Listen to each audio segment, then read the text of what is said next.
This is the last in the series of lessons on growth and decay, and in this part we're going to be having a look at calculating multiple percentage changes.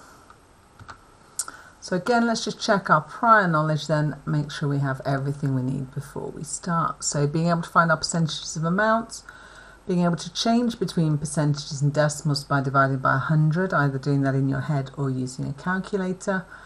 Most importantly, being able to calculate percentage increase and decrease. And for this one, we need to also be able to find one value as a percentage of another. So I've given an example there. If I want £40 as a percentage of £50, we would do 40 divided by 50, that's our fraction, multiply it by 100 to change it from a decimal to a percentage, and that gives us 80%. So if there are any things there that you're not 100% on, please stop this video and go back and have a look at another one on that particular topic. Okay, so today we're going to have a look at multiple percentage changes then.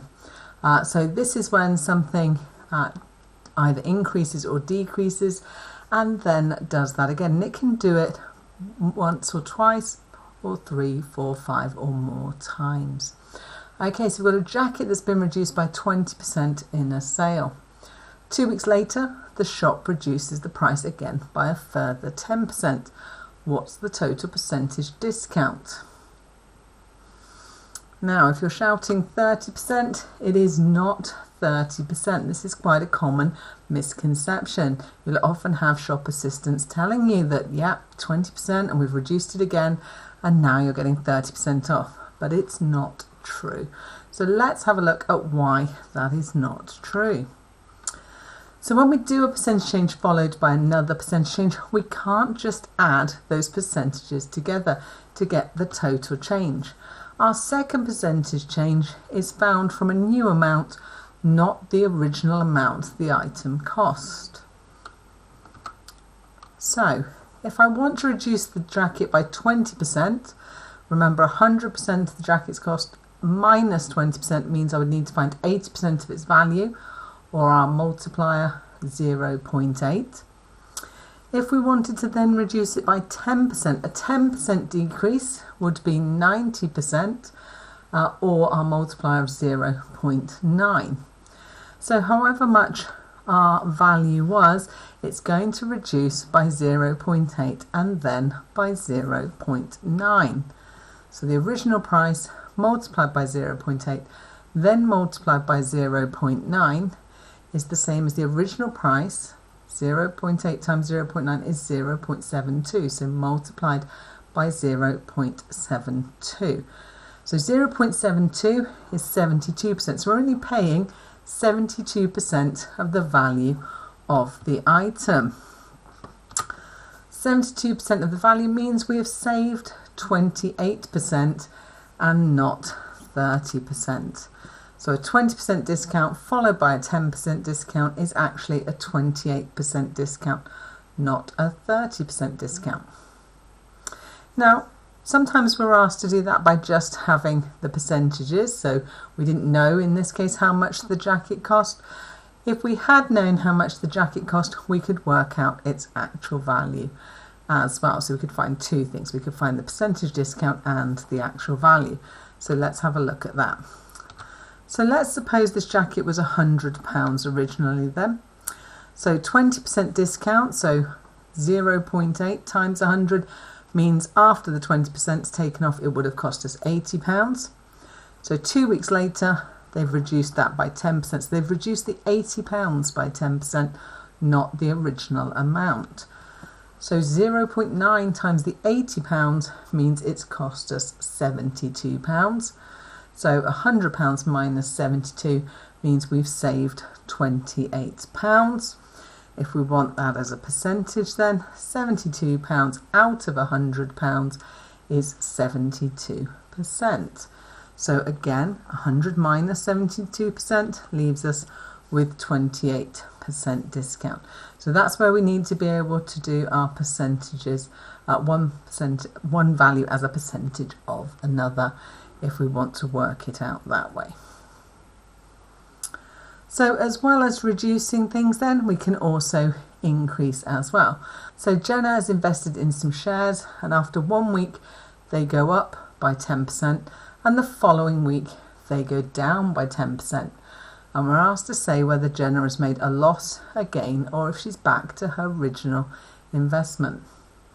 Now hopefully we know then, we've already talked about we can't just put those together, so I can't say, oh, if it's gone up by 10% then down, we're back to 0, okay, because it will be, the second one will be 10% of a new amount.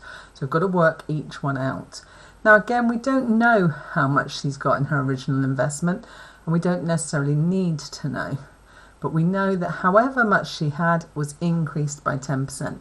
To increase by 10%, that's 100 plus 10, so that's 110%, our multiplier is 1.1. To decrease by 10%, 100 take away 10 means we need to find 90%, so our multiplier is 0.9. So however much her original investment was, we've multiplied it by 1.1 and multiplied it by 0.9. So if we multiply together the 1.1 and the 0.9, we get 0.99. So the original amount multiplied by 0.99. Now if our multiplier is 0.99, 0 point something is a decrease. So 100 take off 99% means she has lost 1%. So a decrease of 1% overall. So just bear that in mind, that if your percentages are greater than 1, then it's an increase. If you get a percentage that's less than, a decimal that's less than 1, then it will be a decrease or a loss.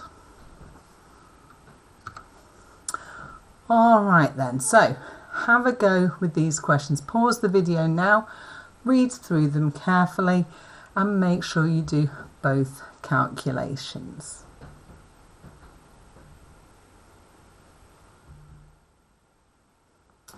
All right, so let's have a look at the solutions for these then.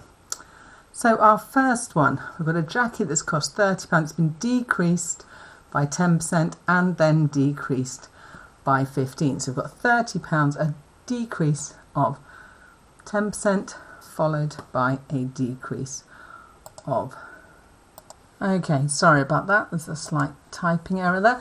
So it was £30 and we're decreasing by 10%, so 100 take off 10 is 90%, so 0.9, then decreased by 15%, so our multiplier is 0.85, which comes to £22.95. Our diamond ring was £130, and so it's increased in value, so it's 100 plus, so 135%, 1.35, and then 122%, 1.22, which gives us a new value of £214.11 to the nearest penny. The petrol price then went up by 6% and has now gone down by 4%. Is it more expensive or less expensive?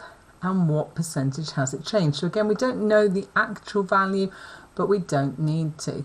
So if our original value has gone up by 6%, then we are multiplying by 1.06, then a reduction of 4%, so 100 minus 4, 96%, 0.96. If we multiply together the 1.06 times the 0.96, we get 1.0176. So our multiplier is greater than 1. So as I mentioned earlier, a multiplier greater than 1 means it's increased. So it means our petrol is more expensive than at the beginning of the year. The second part of the question then says, what percentage has it changed by? So our 1.0176, if we turn that back into a percentage by multiplying by 100, that's 101.76%.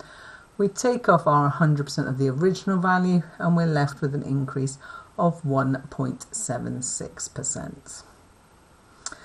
Finally then, our reasoning question. So these are quite common questions, very similar to what we started with at the beginning, but quite common in exams, wanting you to be able to explain why it's not 50%. So we've taken it off 20% and then taken off 30. So we need to say then that the original price, if we reduced it by 20%, is going to have a multiplier of 0.8. A 30% decrease is a multiplier of 0.7. And if we do 0.8 times 0.7, we get 0.56. So it's less than 1, so it's decreased. And to get us back up to 1, we would need 0.44. So that's a 44% decrease, not a 50% decrease. Okay, well, thank you for working through this lesson then. Next time we'll be having a look at compound measures.